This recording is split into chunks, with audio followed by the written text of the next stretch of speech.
Maki alikuwa mkosaji wa mapenzi ya watoto, na safari hii aliweka macho yake makavu kabisa kwa msichana mdogo wa miaka 12. Kabla hatujaanza, msikilizaji, karibu YouTube kwa mwendelezo mpya, mzuri na mkali kwelikweli wa story. Hii ni hadithi ya mtu wa ajabu aitwaye Mark, aliyekuwa ameachiwa huru kutoka gerezani. Maki alikuwa mkosaji wa mapenzi ya watoto, na safari hii aliweka macho yake makavu kabisa kwa msichana mdogo wa miaka 12. Msichana huyo alitambua mara moja kuwa anafuatwa. Moyo wake ulianza kupiga kwa nguvu sana. Akisikiliza hisia zake za ndani, akaharakisha hatua zake akijaribu kumkimbia. Lakini yule mtu alikuwa karibu naye na hakutoa macho yake kwake. Hatua kwa hatua, kivuli chake kilimfuata kila mahali. Bila kusita, msichana huyo alikimbia na kuingia ndani ya kanisa. Hapa kuna watu. Hapa nitakuwa salama, kinyota alijisemea moyoni. Marafiki zake walikuwepo, na hapo msichana alipumzika akijua amepata hifadhi. Lakini kwa masikitiko makubwa, yule mtu alimfuata hadi ndani ya kanisa pia na akaketi kabisa. Msichana alitetemeka, jasho likimtoka usoni mwake huku akikosa la kufanya. Tukio la kanisa lilipoisha, alimwomba rafiki yake amsandikishe amshindikize nyumbani.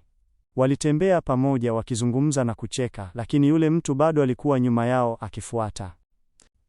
Mtego wa tamaa ya cheo. Bahati nzuri, mchungaji wa kanisa hilo alimwona yule mtu. Akamdhania kuwa ni mtu mpya na mgeni mwema aliyetaka kujiunga na kanisa.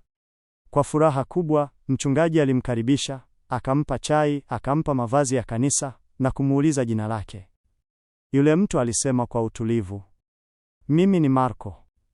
Lakini Marko alipomwona mchungaji akiandaa kurekodi na kuandika taarifa zake, wasiwasi ulimkamata haraka.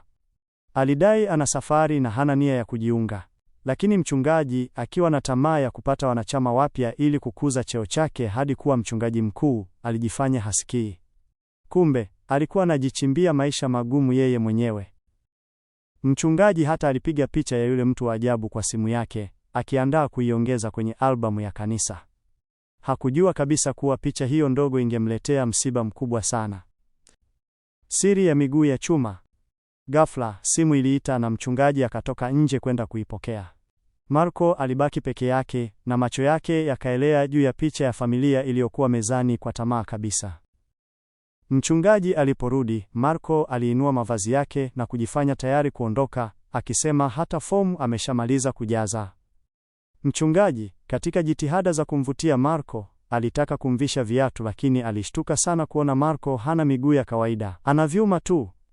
Marko alitabasamu tu na kugeuka kuondoka. Mchungaji alimsindikiza kwa maneno, "Kanisa liko hapa. Mungu yuko hapa. Mungu anakupenda."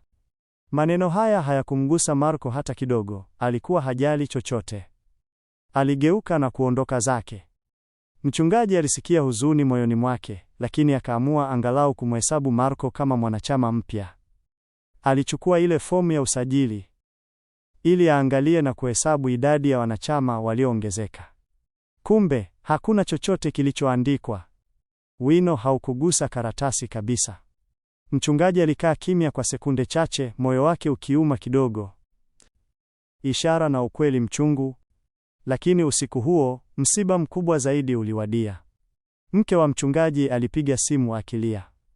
"Mtoto wetu amepotea. Mwalimu amesema, mtu mmoja wa ajabu amemchukua." Mke wake alishuku kuwa huo ulikuwa utekaji nyara. Mchungaji alipigwa na hofu kali sana. Akasimama pale pale akishindwa hata kupumua vizuri. Na wakati huo huo, mvua iliyokuwa ikidondoka kutoka kwenye dari ilimwagika juu ya ile picha ya Marko aliyopiga.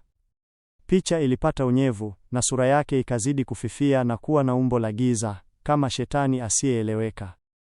Mchungaji aliamini hii ilikuwa ishara kutoka kwa Mungu. Na ukweli kwamba picha ya familia yake mezani ilikuwa imehamishwa kidogo, ulimthibitishia zaidi kuwa kuna mtu aliyeishika. Bila kupoteza muda, mchungaji alitafuta jina la Marko mtandaoni. Aligundua ukweli mbaya na wa kutisha. Marko alikuwa mkosaji wa mapenzi ya watoto aliyeshtakiwa mara 2, na zaidi ya hayo, anwani yake ilikuwa imechapishwa mtandaoni. Mchungaji aliandika anwani hiyo haraka haraka, akaingia kwenye gari lake na kukimbia kwa kasi. Mwisho wa kusikitisha, alipofika mtaani kwa Marco akiwa tayari kushuka kwenye gari, alimwona. Marco alitoka katika kichochoro cha giza usiku wa manane akibeba koleo mikononi mwake. Akaelekea kwenye gari lake na kuweka kitu ndani. Ilikuwa wazi kabisa kuwa alikuwa anapanga kwenda kuzika kitu. Mchungaji akimwangalia, Marco alipatwa na ganzi kabisa. Alikuwa hajui afanye nini, kwani yeye ni mchungaji na mtoto wake amepotea. Je, alete ugomvi, aite polisi au agombane naye? Alikuwa haelewi la kufanya. Mchungaji alijuta sana kumfahamu huyu mtu mbaya. Alibaki kuita polisi, na walipofika, walimkuta mwanaye amekatwa na kuwekwa kwenye mfuko kwa ajili ya kwenda kuzikwa. Marco yule mtu mbaya alikamatwa hapo hapo. FUNZOLAHADITHI. Hata wema na matamanio yetu yanatakiwa kuwa na mipaka. Tamaa ya kupata mafanikio au vyeo haraka isiwe upofu wa kutufanya tushindwe kutambua hatari inayotuzunguka.